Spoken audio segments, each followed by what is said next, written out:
Cellular respiration is a series of reactions that convert energy stored in molecules into ATP. It consists of 4 stages. Stage 1 is glycolysis. Stage 2 is acetyl-CoA synthesis. Stage 3 is a citric acid cycle. And stage 4 is oxidative phosphorylation, or the electron transport chain. Glycolysis starts off as one glucose molecule and ends up being 2 pyruvates. It begins by ATP adding a phosphate on each end of the glucose, turning ATP into ADP. Glucose 6-phosphate is converted to fructose 6-phosphate. ATP adds another molecule of phosphate to fructose, and this creates fructose 1,6-biphosphate. The fructose 1,6-bisphosphate is split into 2 3-carbon molecules, as you can see here in step 4 and 5.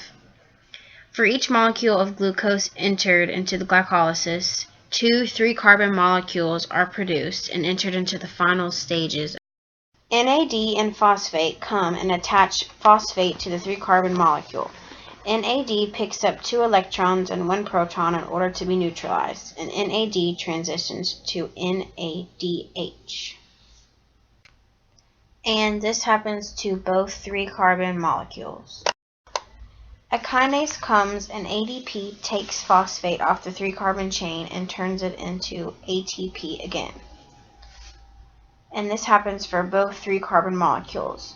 No phosphate is on the 3-carbon molecule, and this ends in 2 pyruvate molecules.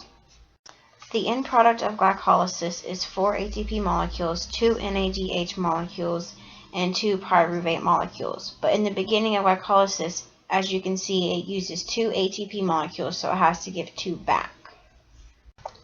The second step in cellular respiration is acetyl-CoA synthesis.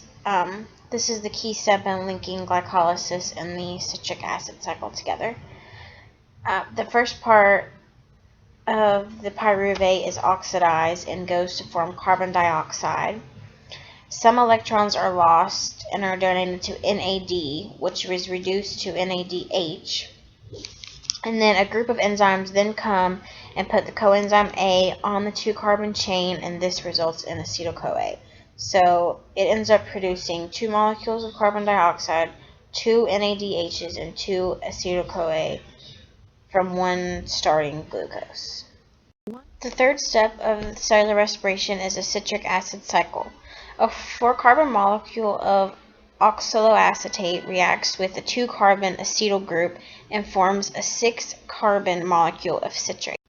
Each molecule of acetyl-CoA is completely metabolized by releasing the carbons as carbon dioxide, and they pass electrons to NADH and FADH2.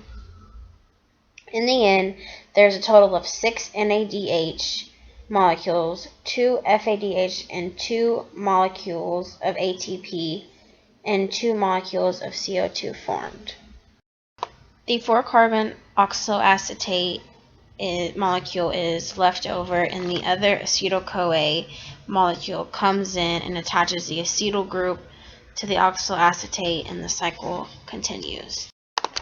The majority of the energy from the glucose molecule is now stored in the NADH and FADH molecules. The final step is oxidative phosphorylation, or the electron transport chain.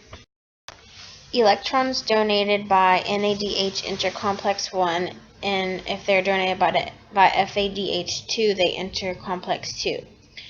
In each complex, there is an electron donor and acceptor, and this is a redox couple. As electrons are passed from acceptor to donor, the energy of the electron is reduced. Coenzyme Q accepts an electron from both complexes 1 and 2 and transfers the electrons to complex 3.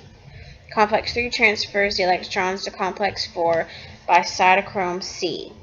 Complexes 1, 3, and 4 are coupled with the pumping of electrons, which results in accumulation of protons in the intermembrane space. This results in an electrochemical gradient, which is a source of potential energy. As you can see, the protons diffuse down the concentration gradient through proteins into the matrix. The movement of protons must be coupled with the synthesis of ATP. ATP synthase is composed of two subunits, F1 and F0. Protons flow through F0 and cause it to rotate, converting the energy of the proton gradient to form a kinetic energy. When F1 subunit rotates, it causes conformational changes that allow it to catalyze the synthesis of ATP from ADP and P.